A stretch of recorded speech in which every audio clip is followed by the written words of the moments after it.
Welcome to the California Leaders Podcast, where we dive deep into the stories of the visionaries shaping the future of our region.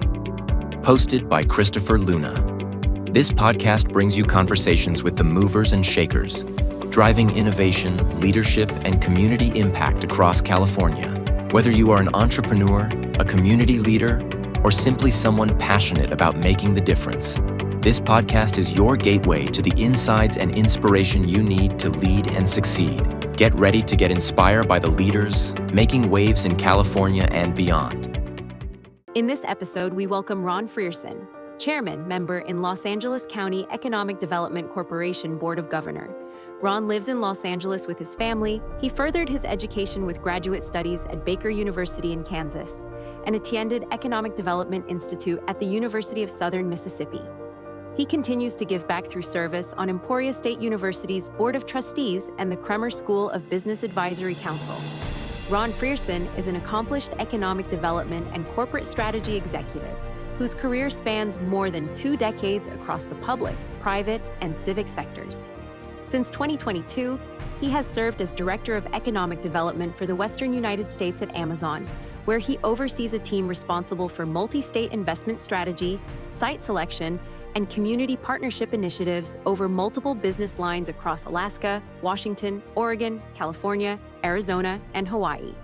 Ron is also deeply engaged in civic leadership.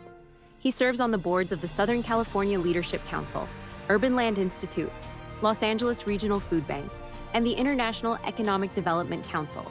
He is chair of the Board of Governors of the Los Angeles County Economic Development Corporation, serving as the organization's first African-American chair in its nearly 40-year history. He was appointed by LA County Supervisor Lindsay Horvath to a Blue Ribbon Commission focused on climate-resilient rebuilding in areas impacted by historic wildfires.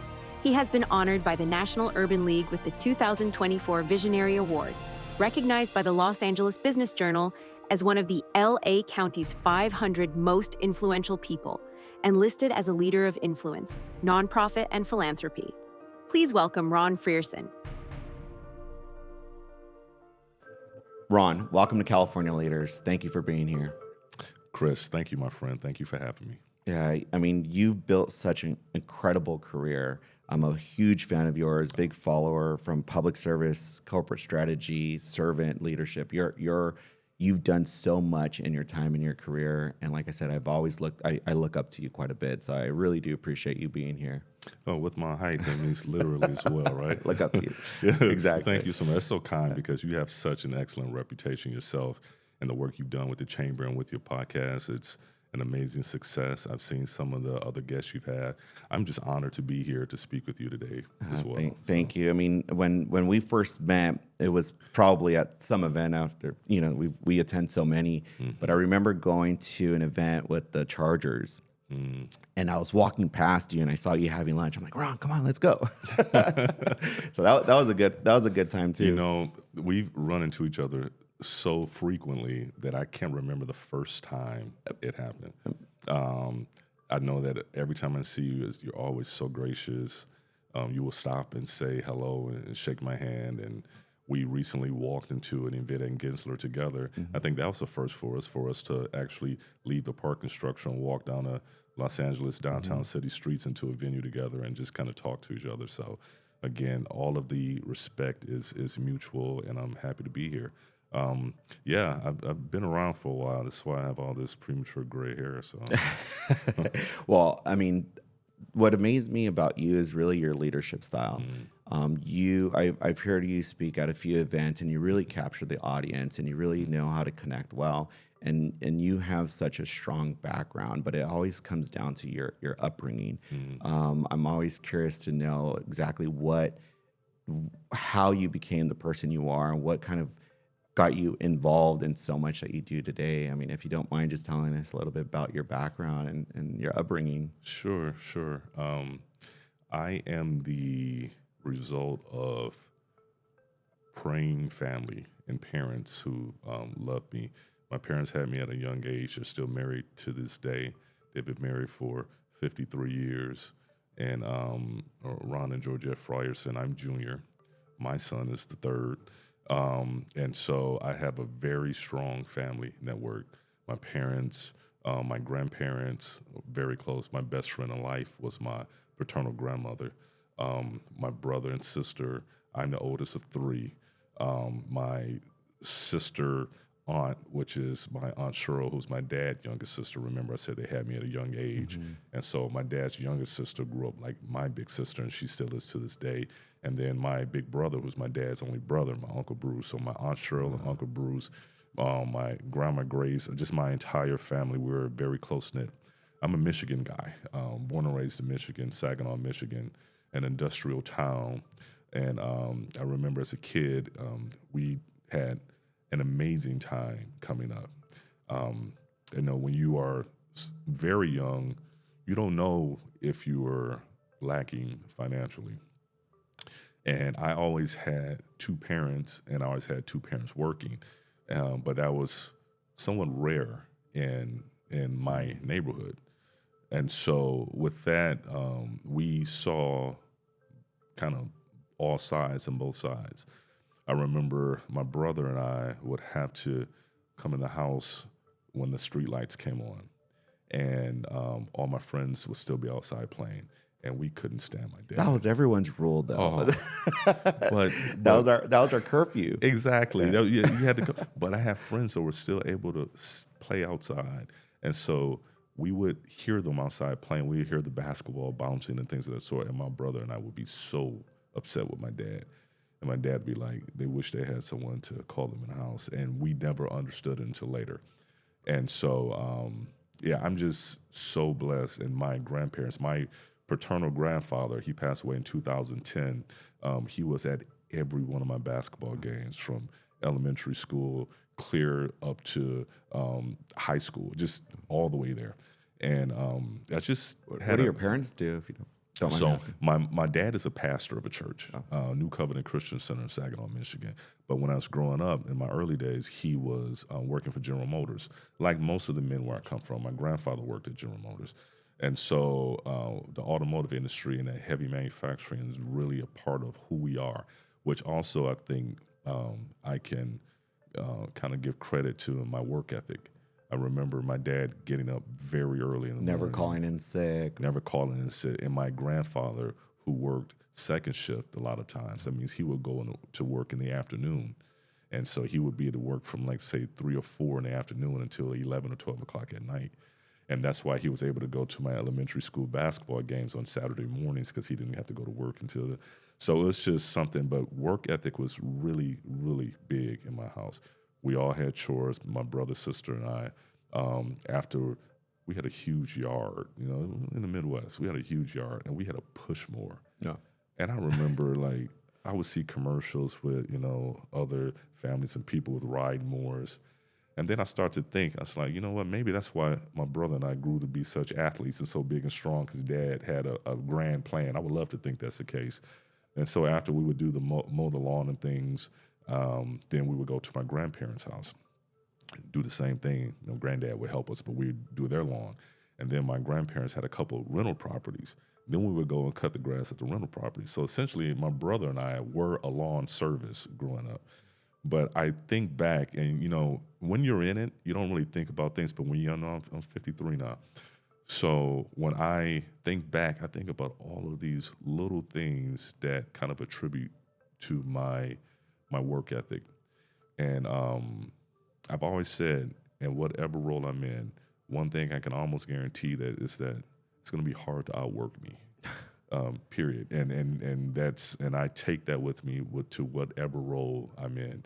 And it also has kind of forced me to embrace, almost long for discomfort, because I know that growth comes from that. Growth comes from putting yourself into what will seem to be a vulnerable position. And I'm an athlete. I've been an athlete my entire life. I started playing basketball in the 3rd grade. Then from there, you're never walking, and that's one thing. When I was playing football, It's like you never walk. You're never walking on the field. And when you have that background, you have a sense of urgency, and there's things that you need to do fast, right? But going back to your parents, I mean, you're talking about mowing lawns, but that was a family business. I mean, if you're managing properties, I mean, that's kind of what I grew up doing. I didn't mow the lawns too much, but I can see that sense of responsibility of helping out and being part of that, assisting the household. You had to be part of the family. Saturday morning chores were something that we had to do. It's like you had responsibility, even at a young age, responsibility to the family. And we are a very, very spiritual family, and we believe in Christian principles and things of that sort. And that moral standing, I think, is one of the reasons why, and I'm sure we'll get into it, all of the different places that I've lived throughout my life, I've always been true to my core because I know who I am, because of where I come from. And I've always tried to stay connected to who I am. And that's something that I think that, it's a different day and age. I didn't have to grow up with social media. I can make my mistakes. I can take my bumps to the head without the world seeing it. And, and looking back again, I am completely blessed in the fact that I've been able to develop over time. And there's a book by James Allen. It's called As a Man Thinketh. And it's published in 1903. And in that book, there's a passage that alludes to gold only reaches its purest form once it's gone through heat. And so basically, for us to develop into the person or that we want to be, or into the professional that we want to be, we need to embrace the heat that comes our way. Because once we get on the other side of it, then we're better. And then once you see that you've become better, and you've grown and developed because of that, and you know what the end result is, it's not as difficult or scary for you to go into another oven because you know what the end result is going to be. And I really look at that. Athletics and my upbringing and my spirituality, I think it really lends to my leadership style. And it's a foundation. I mean, absolutely. Being raised in a religion, I talk to my kids all this time about it all the time. I wasn't too active growing up. My parents were really busy. We grew up in a family business, and the weekends we're working. Actually, one of our storefronts were open 7 days a week, so I would go out on the weekends and work. And but as I grew, my mom always told me how important it was, and we need to have that sense of tradition and the sense of background, and just have those strong morals, right? So now with my kids, I'm a lot more strict than my parents were with me, but my son is really good. He's very active. My other boy too, and I think it has that foundation for the family, and it's good for us to have that and kind of teach others to be strong like that as well. Absolutely. And now I am not a saint by any means. My mom will be the first to tell you that, and they laugh at it sometimes. But I do think that those moral principles and core, that keeps you out of a lot of stuff, because you always have a limit that you won't go beyond because it's against who you are and your principles. And also, in my case, it also made me a lot more tolerant towards people who weren't like me. And it made me tolerant because you know that you are in no position as an individual to judge. You show yourself by example, and sometimes I've been a good example. Sometimes I could have done better. But the point is that I've always known who I was, again, deep to my core. And I think that every team I've led, the people who work for me, I think they know that as well. They know that I'm trustworthy. They know they can trust Ron. They know that Ron is not the type of person to make a judgment or dictate an action based on insecurity or fear or something that is not going to be beneficial for them because of some sort of strategic selfishness or anything like that. That's not what I do. I've always looked out for my people, and I think that's one of the reasons why I'm continuing to be blessed throughout my career, is because I've set that reputation, and that's just who I am.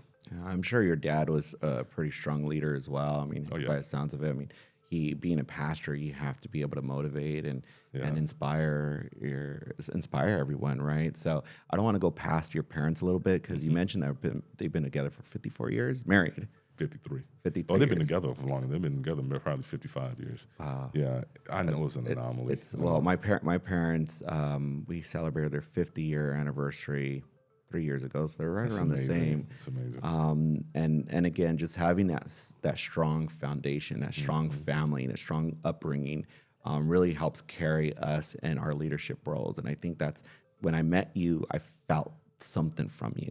It's hard to explain.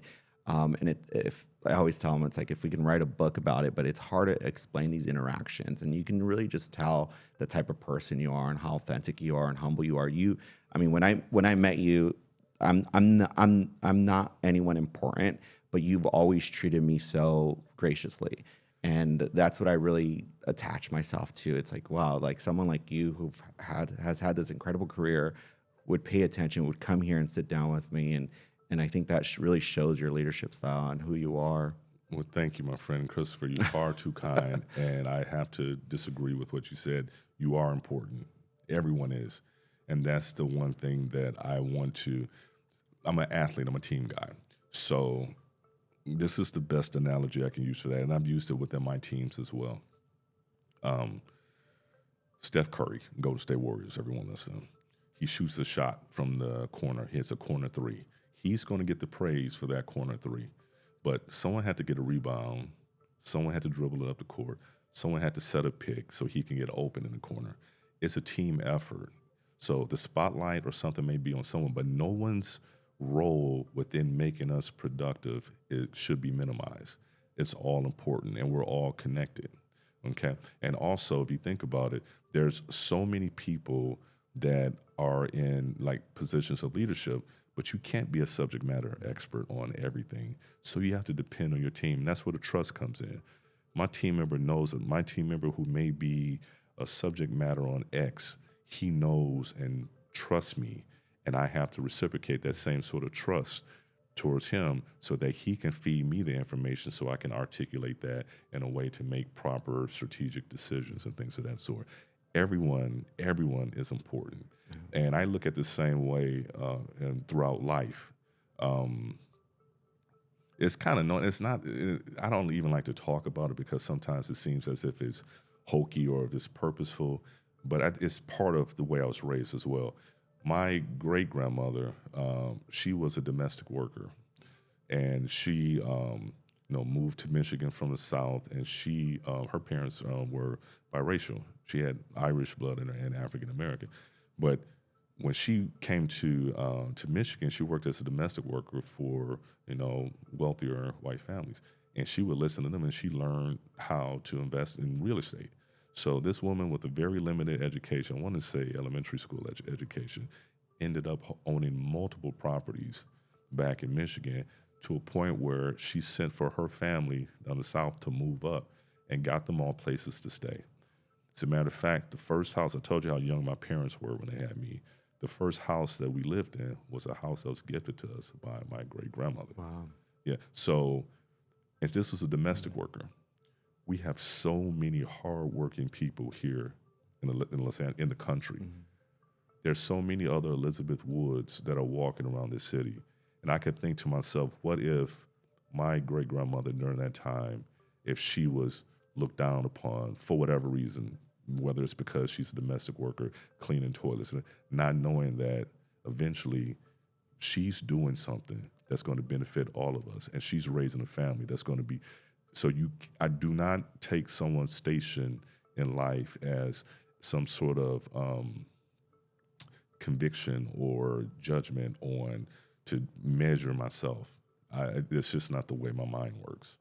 Yeah, I mean that's incredible for them that carried the legacy and built your family, and it's continuing on through your family. So I want to help our audience understand how you got to where you're at. What was your college years like? What did you do? What did you specialize in? Because you've been in both public and private sectors. Yes. So I just want to understand. It's kind of rare to get someone like you that's been exposed to so much real estate, and we'll go down that path. But tell me a little bit about that journey. I am truly blessed, and it's almost somewhat of a mistake. Anyone that gets off into economic development, for the most part, especially my generation, they can tell you they kind of fell into it. everything with me started with basketball. Basketball and sports were my North Star. That's all I wanted to do, was play basketball. And so I got a basketball scholarship to go down in Kansas at Emporia State University, and I played basketball there. After that, I played briefly professional in Australia and in France. I didn't know until I started actually doing the schoolwork in college, because I wasn't getting straight A's in high school at all. It was like when I was in college and I had to maintain a certain GPA in order to keep playing basketball, that's when I realized, like, damn it, I'm pretty smart. This is not that difficult for me to do. I just need to focus and do it, and I would do it, but just to play basketball. Everything was about basketball. And so even basketball, after my playing days, I only played briefly in Australia and France, but even after my playing days were over and I went back to school, I think that part of my personality, what someone would see as talent that they could identify, it caught the eye of the dean of the School of Business and the lieutenant governor in the state of Kansas, Gary Shear, both of whom are great friends of mine to this day. They basically got me started in economic development. And so I worked for the state of Kansas. And so Bill Thompson, Steve Kelly, Barbara Hake, Steve Jack, Governor Bill Graves was the first governor, but Lieutenant Governor Shear, all these guys, these were the ones that really got me started. And one man, Ron Slaymaker, who was the coach that came all the way to Michigan because he thought I was a pretty good basketball player and dragged me down to Kansas. That was the spark that did it for me. And I look back on it, and I'm happy that it happened, but it also makes me a little sad. Like, what if I wasn't a good basketball player? Would I have made it this far? Would someone have snatched me and I figured out that I had more talent than what I thought I had? Or would I have turned out another way? I don't know, which is weird that there's in many underserved communities, there are so much talent, but lots of times they aren't noticed unless they have some extraordinary skill. Maybe they're a music artist or they're an athlete, but there's so much talent there. And my talent was basketball that got me out, but it went beyond that. But that's what actually got my attention and put me into a different environment that allowed for everything you see before you. So I started out in economic development, working for a state government. I had 3 governors I worked for: Governor Bill Graves, and they're governors from both parties. So I mean, I'm sure you saw different sides of things. I was hired by a Republican. I was brought in and nurtured by a Republican, and then from there, I worked for Kathleen Sebelius, her administration, in economic development in Kansas Department of Commerce before she went to work for President Obama, and then Sam Brownback, who was strict Tea Party conservative. So I worked for 2 Republican governors, one during their administrations, and one Democratic administration. But that's what I like about economic development. It's really not one party. It's providing support to the region that you're representing. So when you're looking at it, you have to look at it from different lenses. You have to. Understanding your role and what you did and what you represent and how you capture a business to support the region. I mean, it's great that you're able to kind of navigate through all of that. Well, that's a skill. That's part of being put into the oven. You have to learn how to separate ideology and politics from data and facts. And actually, the narrative needs to be data-driven, and you have to find a common throughput, which is basic humanity. At the end of the day, what we want is investment, we want jobs, and we want to be able to feed our kids. Make that the core. Don't get caught up in the fringe elements of this, that, and the other. Make that the core. Make the economics work. Make it so that you're speaking to everyone, because everyone wants to be able to have their kid open up the refrigerator and there's food there. Use that as your North Star, the economic health of whatever constituency that you're working with. Politics change. That doesn't. Hunger doesn't change. No, definitely. Politics does. So things like that. Then from there, I went to work in the private sector. I went to CBRE, then later on NAA Capital. When you're in, was that commercial real estate? So what were you doing in that space? So initially it was corporate site selection, helping companies, which was, let's say this table we have, there's multiple sides, multiple seats at the table. But in the table, it's essentially economic growth. Okay. So the first table I sat in, I was trying to recruit business to the state of Kansas. Companies looking to expand, relocate, or consolidate facilities, getting them to take a look at the state of Kansas from the region that I was covering, through various incentives and things of that sort. Giving fam tours for the consultants we work with or for the companies that were perhaps interested in making some investment in the state, giving them workforce information, whatever they needed, negotiating incentives. And then from there, it was at the same table, but now I'm working for those real estate companies that are representing those companies. Yeah. Okay, so they will have the clients, these Fortune 500 clients, that would then say, okay, let's try to consider these different states. So I went from focusing on one state from the state's perspective to being the agent for the company, looking at multiple jurisdictions. And so I could speak to, when I went in as a corporate site selection consultant, I can go and speak to a small town or a big city and know exactly what they're thinking on that side of the table because I used to be them. And so I treated them all the way I would have wanted to be treated when I was in that seat, which gets you a lot of friends because I always led with respect, always lead with respect and understand where they're coming from. And I can do that if I think that I probably have two superpowers. One is that I learn very quickly. Sometimes I think, the movie The Matrix that, plug something in and I know Kung Fu, you know what I mean? So it's like one of those things I learn very quickly and I don't know where that comes from, but I do. And secondly is that I can put myself in the other person's shoes and it makes it easier when I've done that job. So then from there, which requires a lot of travel, then I went to traditional tenant representation brokers for NI Capital before I went to work for Mayor Garcetti. And so when I went to work for Mayor Garcetti, who I think is I think the world of him.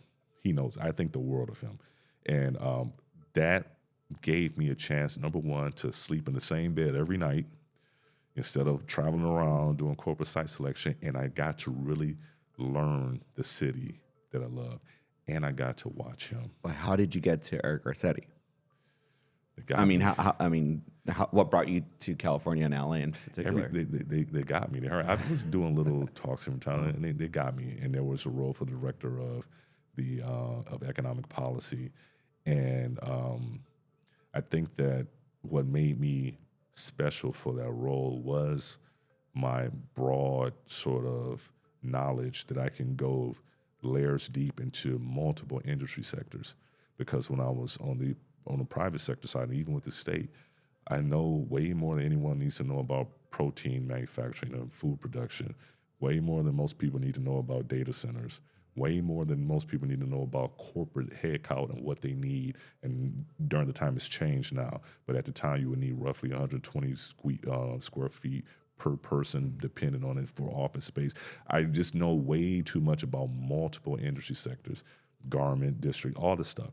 And for a city like Los Angeles, which has such a broad scope of industries operating out of it, it's amazing. And being able to have a touch point for each of them. Then also I had a lot of personal relationships because of my previous roles and because of my basketball. I knew a lot of entertainers. I knew a lot of basketball players. There's some people I played with overseas. So I had a lot of relationships that were baked into the cake as well. And I remember I was staffing Mayor Garcetti once. We were at Milken, and I walk into the green room with him and there's some other mayors there. And the former mayor of Denver, Michael Hancock, comes up to me and gives me a huge hug. And, hey, what's going on, Ron? And the mayor was looking at me. He's like, Ron, you're full of surprises. You know everyone. So it's just like it all helped out. And then from Mayor Garcetti's office, that was also an oven that all of us experienced because of COVID. I think all of us, whether or not we know it, our skill sets have been expanded, and our knowledge base has improved and been expanded because of what we dealt with at COVID. When you're at City Hall, you only hear from people, for the most part, if there are problems. Okay, everyone had problems during COVID, and so during that time, it was really helpful to have that broad set of knowledge, and then also the ability to kind of dive deep into each industry sector's problems and challenges and to see how we could help from City Hall where there was that intersection of where they needed our support. And just, following a leader like Mayor Garcetti then was just amazing. And just learning things. And I think from there, that's where Amazon saw me and they looked over the entire, breadth of my career and said, this is the guy. So they recruited me. You're not one vertical. You're not specialized in one industry. I mean, it was such a perfect fit because I put myself, I don't want to put myself in your shoes, but I manage properties and a lot of it's industrial parks. So I'm working on a tilt up right now in Apple Valley. And I think I mentioned this to you in the past where, when you build a property like that, it's 1.3 million square feet. You have to think of all the different verticals that would utilize a space like that, all the different logistics and distribution centers that would need a space like that. So you have to look at it from different lenses. And when you're on both sides of that table, you have to understand how to negotiate and how to bring in that, because it's all competitive advantages. I mean, we represent Los Angeles and California, but you're representing the whole state. Yes. So it's incredible, that whole journey and how that led you to Amazon. And Amazon, like I said, it's entertainment, media, data centers. I mean, they're involved with so much. So how did that happen? Well, when I got recruited for that, and as a matter of fact, the executive recruiter that pinged me, it was meant to be a serendipity because at that time, I hardly ever checked my LinkedIn because I wasn't actively really looking during that time. I was just having my head down because we had so much stuff going on in COVID. But when he reached out to me through LinkedIn and said that he's interested in having a conversation, went through the entire process. For one, the leadership principles at Amazon were already just so closely aligned with the way I conduct myself. I was like, the culture sounds very much so like me. And then going through the process, I was like, you know what? This is the place to be, and plus it's Amazon. But with that, along with it, I think that the one thing that's needed and necessary always is to earn trust. And not only to earn trust, but to maintain trust, okay? And that's the one throughput that I have in every role that I've had. I've earned, and not only earned, but maintained trust, because trust can be lost. So you have to maintain it. And how do you maintain it? By acting with integrity. And that's easy when everything is going great. But it's not easy, unless it's who you are, when there's tough conversations to be had, when it's difficult things. But when you get through that, almost like going through that oven, it comes out even better on the other side. You know how there's this old adage that you really, really never know someone until they're upset with you? That's the case. So you have to have trust. And I think that one of the things that helped me out in my role there was my ability to earn and maintain trust, because it's not just about X's and O's. Everyone can do X's and O's or they wouldn't be there. But what differentiates you and what allows you to build on it is your ability to earn and maintain trust. And you're maintaining trust, but on both sides. Always. When you're in those tables, and like I said, when you're negotiating, when you're with a client, they want to understand that I know everyone has their end goal, right? Mm-hmm. But when you're dealing with such large corporate entities, they have to understand that everyone's going to benefit from the transaction. And to build that trust takes many years. And to keep that reputation, everyone knows when they're going to talk to Ron, they're going to be taken care of, right? Or they're not going to be screwed out of anything. But what ties it all together is your government side and your corporate side. So what did government teach you that corporate America misunderstands? And what did corporate leadership teach you that government often lacks? Because you see it not just from real estate and private entities, but you see it from the corporate side and from the civic side. Mm-hmm. That's a good question. I think that the best way I can answer it is that understand we can speak to get stuff off our chest, and we only speak in the language that we know. Okay. But what's important is if you want your message to actually be received and conveyed and thought through. So that means that you need to take into account the recipient of that message and what's going on through their head. What are they hearing as opposed to just what you're saying? Are you saying something just to get it off your chest or to prove the fact that you know this big word and you speak this corporate lingo, but on the other end of the table, there's someone that doesn't speak that language. They just speak plain English. And it goes the other way, too. So I think that what I was able to do is always be able to translate on both sides. I know, like, if I am going to speak on behalf of a corporation, if you are a policymaker or if you are in government, you have multiple constituencies in your head. You don't just have shareholders and shareholder value and this and the other. You have the neighborhood and community groups. You have the different advocates for various groups, labor groups in your head. And sometimes in their minds, they're thinking like, I have another business come to talk to me, and they are more concerned about margins. You know, while I have these people over here that are talking to me, and many of them are worrying about where their next meal is coming from. And also this special group over here, they always show up to vote. This group over here may not, but I also need them because maybe I want some money from them. So I know what was going through the minds of both sides. And so if you know that, then you have a better understanding of how to tailor your message to earn trust and then maintain it. Because, like I said, and when you go through the gauntlet, you know how you said trust takes a long time to earn? There's a way to expedite that.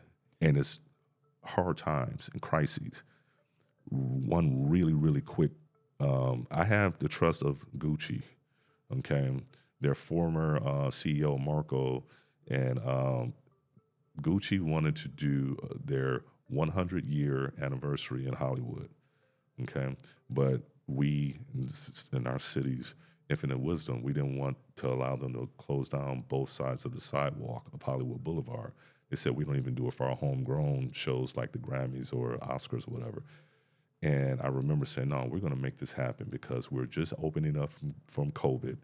Gucci had already bought production. They had already hired people to handle everything here. They already got room blocks. And now they're finding out they can't use the entirety of Hollywood Boulevard where they scoped it out for the runway, so they were in a fit. They contacted me. Long story short, made it happen. I have friends for life at Gucci. That's why I'm probably one of the best dressed people. We got to get us some nice Gucci exactly. shoes. But how do you build and maintain that trust between competitive interests? Because you're kind of having to, again, navigate through all of that, and you represent so much. So it's not taking off one hat and putting on the other. No, it's all in who you are, because there's honesty and transparency. There's some things you just can't say just because because there may be legal issues. But if you are an honest broker and you are a true trust broker, then there's ways that you can just say, this is where we are. This is uncomfortable, but this is where we are. And please understand that this is the objective, this is where we are, and this is our hard line, this is our stance. I understand where you're coming from, but this is where we are. And so, again, having those difficult conversations, it goes back to like my athletic past. Sometimes you're just going to lose a game. You got to eat it, okay? Or sometimes you just need to make a tough, difficult decision. And when those happen, you just have to be able to articulate in a way that, in many cases, the other party that may or may not be happy with the decision, if you can do it in a certain way that you maintain their respect by being, just not being sneaky, just being a person of integrity. And that's the one thing that I think is a misnomer in many cases. Maybe it's because of pop culture, maybe because we've been duped by certain entities to think that, this is the way, step on people's throats. I don't believe that at all. I think that there's a way to do business, and it can be cutthroat, but it also can be honest and transparent, and you can maintain integrity throughout. And I think in the long term, and I always think in the long term, because that's what's going to get us to where we are. If I always thought in the short term, I'd still be back at one of the jobs I worked years ago, or when I first stopped playing basketball, I'm trying to find my footing, and I'm working at Radio Shack in Kansas. You know, you have to be willing to put yourself in that difficult position in order to lead. And when the people that look up to you or your colleagues, when they see that you're willing to take those arrows, to lead, to do the right thing, you're doing it, with integrity, it's easier for them to follow your direction when you have to ask them to do something. Yeah, I mean, and like I said, you're looking at it from so many different angles. Yeah. And I know we're here based in Los Angeles and in California, but you're such a global leader. Like you've worked with companies internationally. You travel quite a bit. I mean, you tell me a little bit about how you see it internationally. Like when you're out representing California, I mean, what do people think of California? Because there's a lot out there nowadays, but I mean, what type of reactions do you get when you're dealing with businesses internationally or when you travel? I first got exposed to doing international business back when I was in Kansas.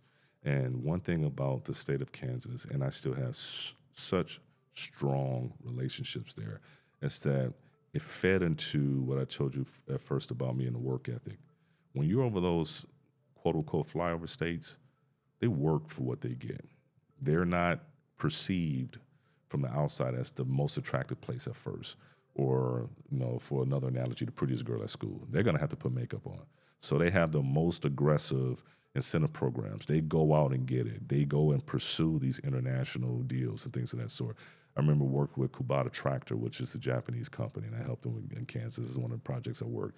And then also I remember, there's a Centella feed that's here, but that's actually a Japanese company as well, and we help them because there's a very strong animal health corridor in the Kansas City area.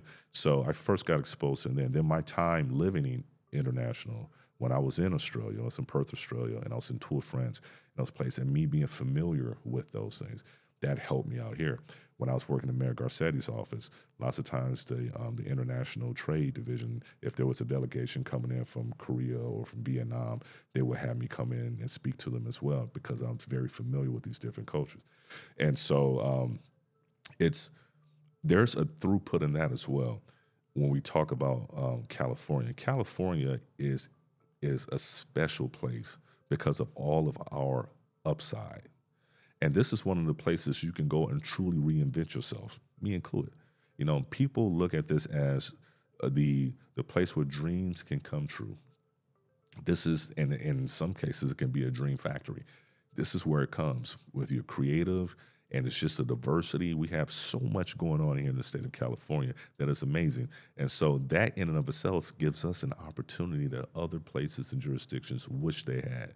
So that's the easy part. It's that they're going to take a look at us.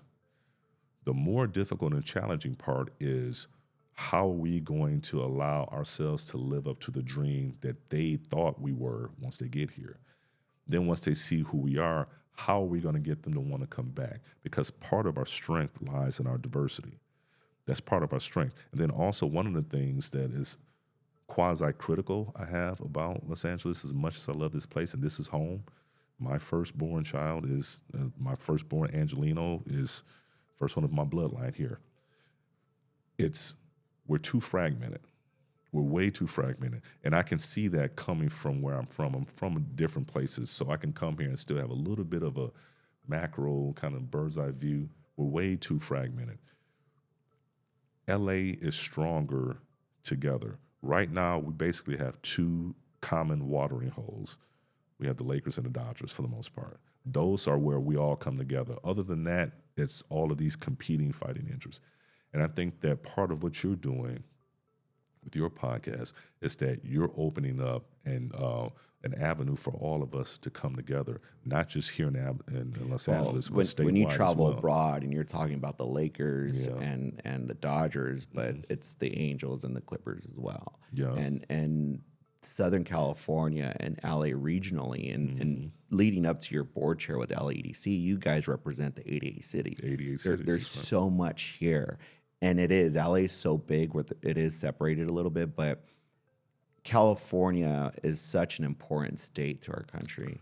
And internationally, especially with everything that's coming here in the next few years. I mean, just this year with the World Cup, you we have to represent appropriately. We have to talk about it appropriately. And there's so much, there's so much activity coming here. So how do you, with your board chairmanship with LAEDC, how do you represent that internationally? Because I know you guys have the World Trade Center as well, and you still receive foreign delegates and foreign investments and help strategize all of that. Like, how do you navigate through your role as a board chair for LAEDC? Because it's such a great organization. You know, me along with Stephen Chung, the president and CEO, who was also a guest on the show, we're both members of the International Economic Development Council as well. And so we see from other economic developers across the country and across the world how they view Los Angeles and California. Excuse me. And just like you said, they look at us as a powerhouse, and we are. Now, part of what we're doing at the LAEDC is that we do take this 88-city approach, one LA together, because together we're stronger. Together, as we market ourselves as a powerhouse region, then we compare with countries. We are, if we were just a country on our own, just our 88 cities, we'd be the 25th largest economy in the world. That's amazing. There are countries that can't compete with us. But if we are internally fragmented and we're not pooling our resources together to try to market ourselves as a collective kind of jurisdiction that is open for business and helping to foster it in an equitable fashion, because that's also very, very important. With all of these things going on, we just had the NBA All-Star Game. We're talking about the FIFA World Cup, the Women's U.S. Open, another Super Bowl last year, and the Olympic and Paralympic Games, which are the equivalent of maybe 6 or 7 Super Bowls every day for 2 weeks. We will have the population density, so they'll be here. What I am very much so interested in is, like, what do we look like after that 2 weeks is gone? How are we going to capitalize on this moment so that we can benefit from this for the next 15, 20 years? So that in an equitable fashion, that's the key. See, one of the things about this place also is that we have too much of a wealth gap, too much. And the way things are going now, it's only getting worse. And when you have that, it's going to cause other ills, other social ills. We need to start offering opportunity, not charity, an opportunity. Because right now there's so much talent, there's so many places that are disinvested in or underserved that don't have the opportunity to try to lift themselves up. We need to, put together playbooks and speed up processes, because if it's slow for you to get something done in downtown LA, where you have, ample capital that's willing to invest in downtown LA, what about if you're in South LA, wherein, they really don't have the capital there to withstand some sort of huge gap or lapse in some prolonged time for permitting. They don't have the cushion, the financial cushion. They're still paying rent on something that they haven't gotten, all the permits and everything done. And so it's even worse for them in those areas. And I know this because I'm from Michigan, Saginaw. When Detroit catches a cold, Flint gets the flu, which gives Saginaw pneumonia. So there's a ripple effect. So there's a lot of things that we really need to do here that we are working on, that we can do, and the LAEDC tends to try to highlight with our research so that we can help to guide and advise policymakers on certain things that can help business, especially small business, but help business to prosper and micro business as well in this environment, and also offering a playbook on how we can try to capitalize on this moment. When was the last time you saw the same city within a 5-10 year period have 2 Super Bowls and the Olympics? Some of these things happen once every 15 years in some jurisdictions, and we're having all of these within 2 or 3 years. It's amazing. And it's incredible because you really have to consider it from the top down and from the bottom up. There's so many businesses here. There's so many families that rely in our region. And to capitalize on what's coming, we have to know how to integrate ourselves into it. And representing an association like LAEDC or a lot of the chambers and others, there's so many resources out there for us, but it's telling that story and capturing it. Because, you talked about California and LA being a place of creativity. But if you would have known me 5 years ago, you would have seen a different Chris. I was in a family business, in a bubble, one industry, in the candy, confections, and grocery industry. Everything I did, all the trade shows, all the conventions, was just that one vertical, right? But how do you tell the story so we can capture all of these different businesses that can relate to what's coming? If I knew what I knew now when I had the family business, I would still probably would have it, right? I wouldn't have sold it, because I used to sell to LA Parks and Rec. I used to sell to the county, and they're my clients. But being able to go through that procurement process, understanding what's coming, anyone can get involved. It's just making sure you're involved and getting involved. You know, I want to say Stephen knows the exact stat. I want to say 94% of the businesses in LA have fewer than 20 employees. 94% of the businesses in LA have fewer than 20 employees. We're essentially a small business town. Okay. But at the same time, that's where we need to pull. That's why the LAEDC is so impactful and so well respected, is because we pull together those small businesses and give them a bigger voice. We amplify that voice.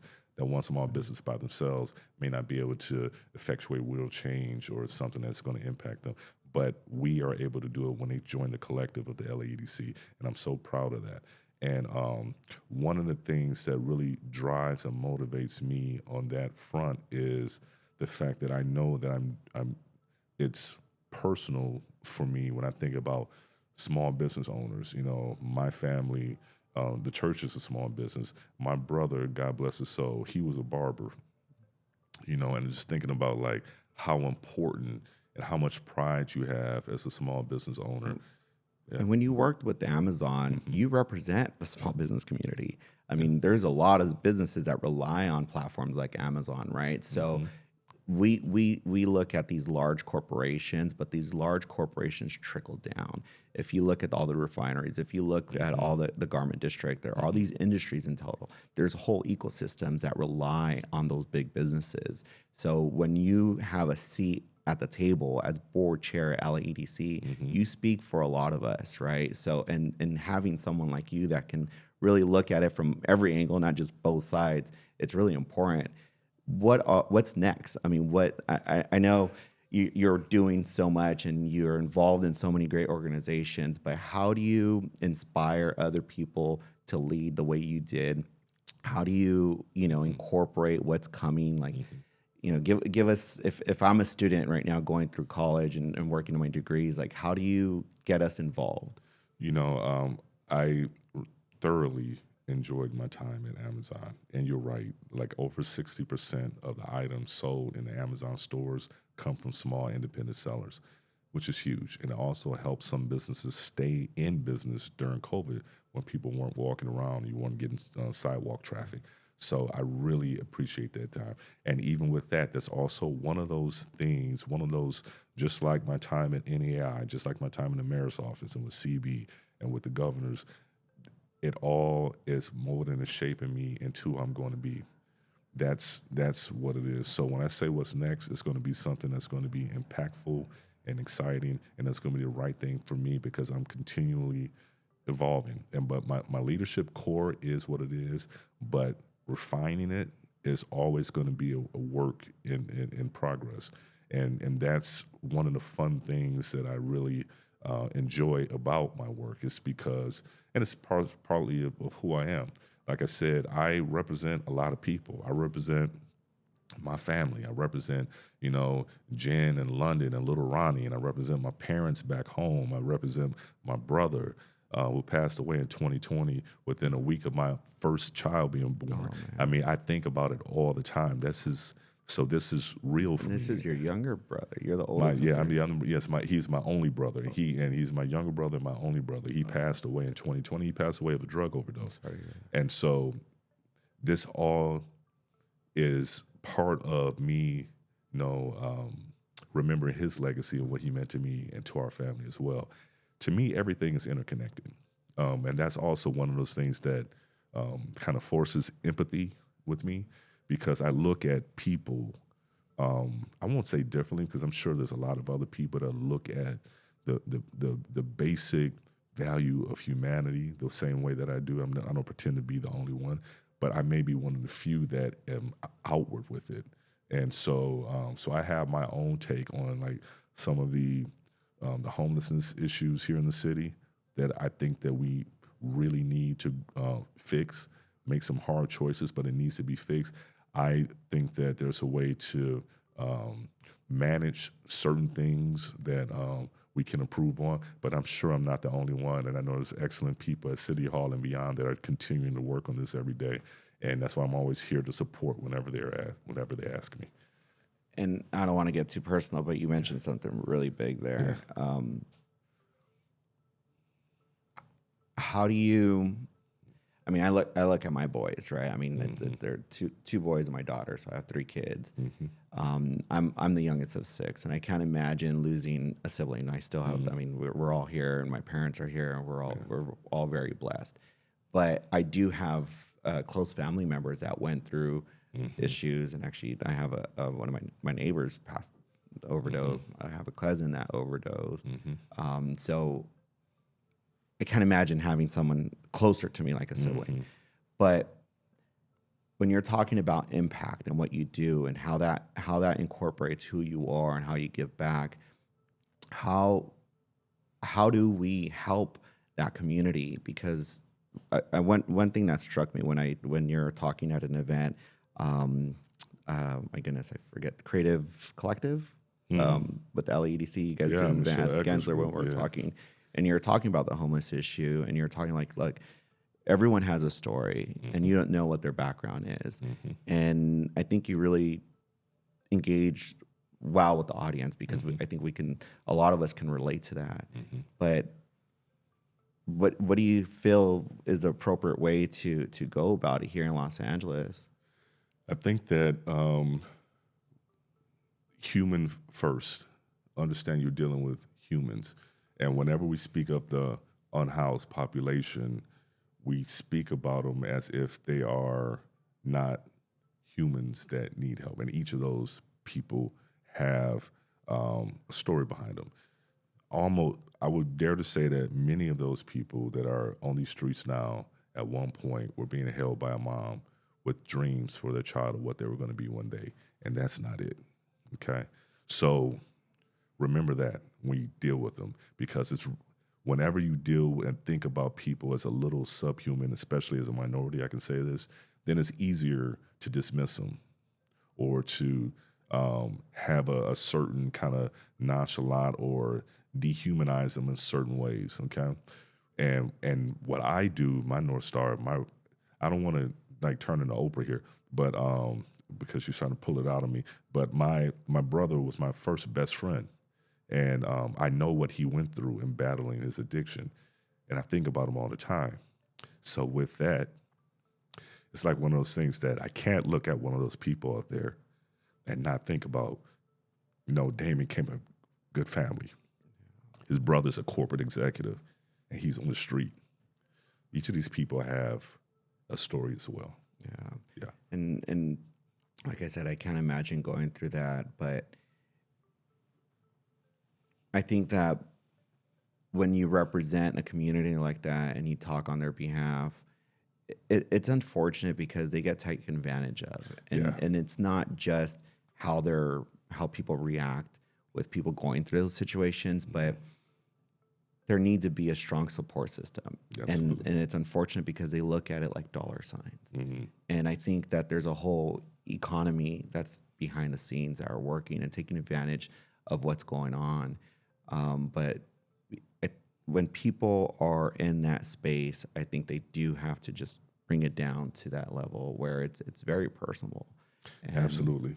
And then people forget about every ill in society, whether it's racism or there's always some sort of cottage industry that's going to commercialize or make money off some sort of negativity.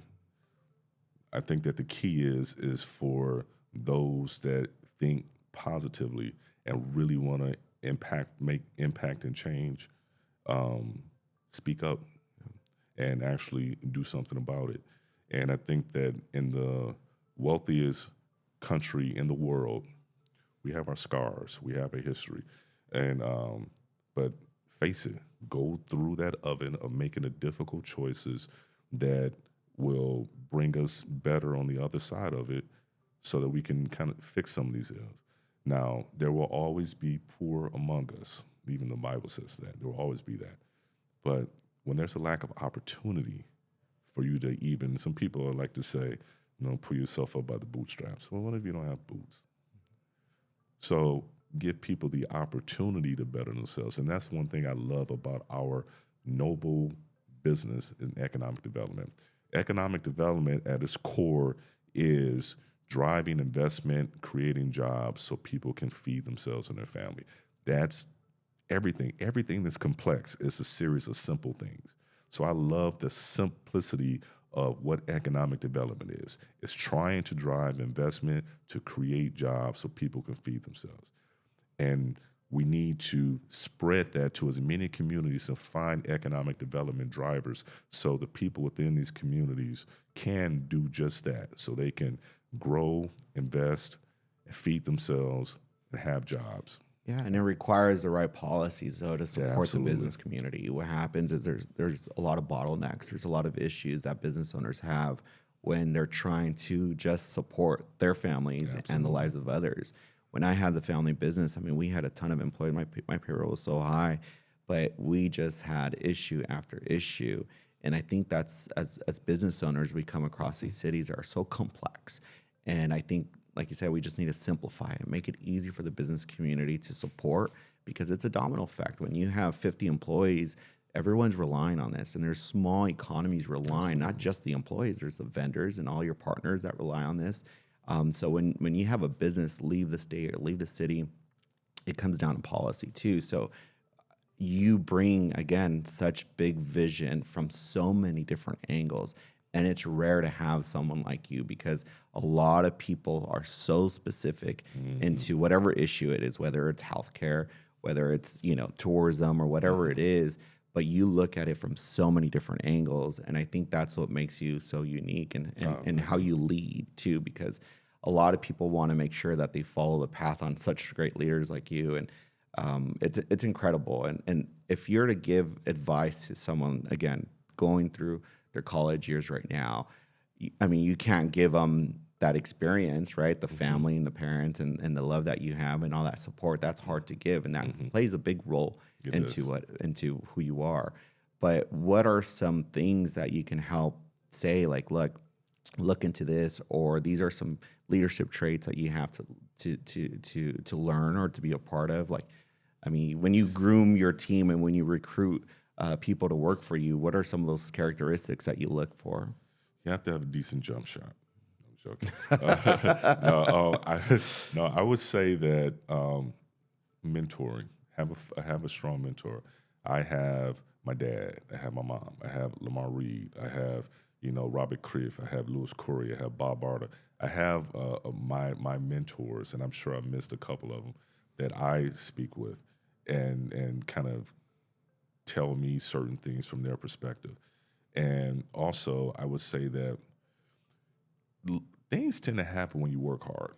When you get out there and work hard, take yourself out of your comfort zone and stay curious. There is an Amazon leadership principle. This is simply be curious. Be curious, because it was the curiosity that kind of leads you in certain places. And it's like once you get down a certain road and you are diligent, treat everyone with respect. Everyone with respect. Because that's how you form a reputation, and that's how you form relationships quicker, okay? Because someone's always watching. For me, myself, I am a tall African-American dude. I used to be somewhat decent looking and had blacker hair, but now I'm turning into Morgan Freeman over here. But I know I don't blend well. You will know if you saw me somewhere. You said, this the tall, big kid, the guy with the gray hair, that has to be Ron, it's Morgan Freeman. Okay, so I know I don't blend well. When you don't blend, people are always watching. I would like everyone to kind of think that someone's always watching you.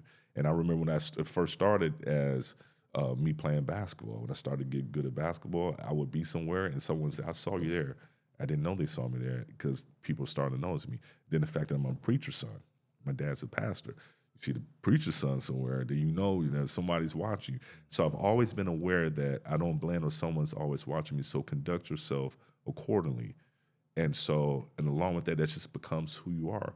And then with that, you treat everyone, because you know your background and your history, treat everyone, every human, with a certain level of respect, because everyone evolves. No one stays in the same place forever. I just told you about 3 or 4 of the roles I played and in the roles I'm going to play in the future.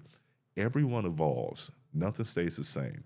What will be remembered is that during that point of evolution within 2 entities as they evolve, when they were counterpoint with each other, when they had community, they will remember how you were with them during that brief interaction with them. So if you were a jerk, they're going to remember that. You may evolve and become something else. And if you were nice and respectful, genuinely just respectful, they're going to remember that too and say, you know what? Like with you, Christopher's solid. Ever since the minute he's been solid, you've been solid from the very beginning. If you weren't solid, you wouldn't have the type of response and the great success you're having on the show, because people would say, I don't want to do it. It's because of how solid you were, and whatever brief interaction it was, it's going to carry forward and help you during your evolution. And I would say for young people, always remember that. Be just as nice to the person that can do nothing for you as you would be to the person that's, managing your team or whatever.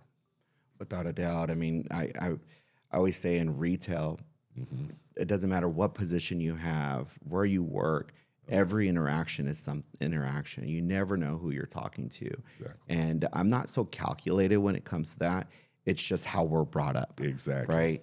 I think the family business does teach us a lot with that. And every client that would come in, I was in banking too, so you never know what walks in the door, how much money they have. And you always look at everyone the same way. And I think a lot of people always want to be or only talk to a certain person in the organization. And having that respect for all really tells who you are. You're mentioning California leaders, and I know before we wrap up, when we're looking to launch this magazine and we represent the state as far as California leaders go, there's a whole slew of leaders that I come across. And I've interviewed really inspiring leaders. And Stephen and you have really, it's hard to explain, but I really connected with both of you.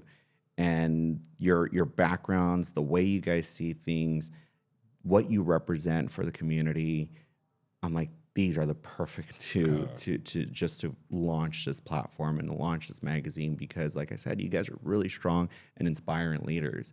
What do you hope when we unveil this magazine on April 15th? What do you hope people would capture from just that cover alone with having you and Stephen on there? I hope they would notice, number one, that Stephen is not the best dressed person in LA, but I think I'm a little more fashion forward on that. But no, in all seriousness, I hope it's the curiosity. You have Stephen, who is and this is the launch of California Leaders. You, without knowing it, are pioneering something that's going to be tremendous. Your inaugural issue of California Leaders has a gay Asian and a black guy. Think about that. Think about how impactful that is and how it speaks to the diversity of the state of California. That in and of itself is going to spark interest, and it's going to have people look at this. It's going to have eyeballs. Some people are going to look at it already because of the subject matter and the topic, but some people are going to say that, wow, this is California. This is real life. This is what it is. And especially in the largest economy, third largest municipal economy on the globe, but the largest economy in the state of California, this is what they launch with, business leaders. And then they're going to see the content and see how amazing it is. This is amazing. So that's what I want. I want to spark interest, and I want you to realize of how important what you're doing, not because it's me, but because of what I represent and what Stephen represents in this community. And I do take that. I don't take myself very seriously, as you can tell, But I do take my job and I do take public service very seriously. And I'm a very pro-business guy. I'm a business guy. That's who I am. So it actually exists where you can be a pro-business guy and a civic-minded guy at the same time. They do exist, and Stephen and I are two of them. Yeah. And I never even looked at it that way. Yeah. I just saw two great guys that are strong leaders. Yeah, but now you gave me a lot more sense of responsibility here. It is. I mean, I don't know what it is that I'm building, to tell you the truth. When I started this, I just came across, I managed 150 of you where I used to work, and I come across a lot of inspiring leaders. And to me, it was really like, okay, we're more than just a title. We're more than the brand. There's stories to all of us. And how do I amplify it? When we work in, or when I worked in Los Angeles is big, but at the same time, it's small. Yes. And if you go to just Orange County, people are like, where's your passport? What are you doing over here? I'm like, what are you talking about? That's so true. So to me, it's amplifying these leaders, the great events and the great associations that we attend, and the things that we do outside of just even the room. A lot of the stories die in that room. They don't live outside. Yes, there's some post-production and there's some images and things like that. But how do we help amplify all of this great work throughout just the state? If you go to Orange County, San Diego, or Sacramento, the Bay Area, anywhere along the state, it's like, how do we tell these stories outside of our network and grow? Because it's a disservice when I see this content and we're not doing a good job amplifying it. I think the story will spread on its own because it's a good story. Good stories have a way of getting out there. You don't have to, I don't think you'll have to worry about it as much. You have to do your due diligence and things you're supposed to do on your part. But the story is so compelling. We are in a region, 10 million people. Just if you have a certain percentage of the people just here, that's going to be more than just about many publications are going to have anywhere. And not to take into account the entire state. And then think about the diaspora of every country that has some touch point on Los Angeles. All of the different things that are coming to LA that want to know more about LA. The different companies from abroad that are maybe perhaps looking at investing in Los Angeles. And so they're going to go through and look at different things to learn more about California and Los Angeles. This is going to be one of the references they have. You know, there's going to be a lot of opportunity that continues to come your way. And it's largely because you have been, like you say, you wasn't intentional, but the way you're launching it's something that's special. And so I'm excited to be a part of it. And I just want to thank you so much for having me on. Yeah. And I'm sorry I got a little, touched when I was talking about my brother. That tends to happen. There's no need for that. But I mean, it's an honor to have you here. It's an honor to have you on the cover of that magazine. We have a lot of great leaders. Dr. Noel Hasagaba, the new CEO of the Port of Long Beach. Eugene Soroka, Executive Director of the Port of LA. Both we have university presidents. We have a lot of great, inspiring leaders. But it's not, you're going to help sell the cover. But there's a lot of great people that work in these organizations. Think of Amazon or any association or organization. There's thousands of employees and there's thousands of leaders within these companies. And we need to help amplify all of their stories as well. And that's my goal. That's my intention, is when I see a brand or a logo like that, I look at everything that represents. And I just really do appreciate your support with this, and it's an honor to be here with you today and hear your story. And we're going to have another opportunity to sit down with you more publicly with an audience. And I'm sure that there's going to be a lot of questions that I didn't ask that I'm going to ask you there. So I'll be prepared. Thank you, Christopher. I really appreciate it.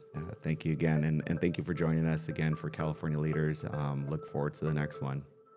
Thank you for joining us on this episode of the California Leaders Podcast, hosted by Christopher Luna. We hope you find our conversation as inspiring as we did. Don't forget to subscribe and leave us a review on your favorite podcast platform. Your feedback helps us bring more of the content you love. And be sure to follow us on social media for updates, behind-the-scene content, and to join the conversation.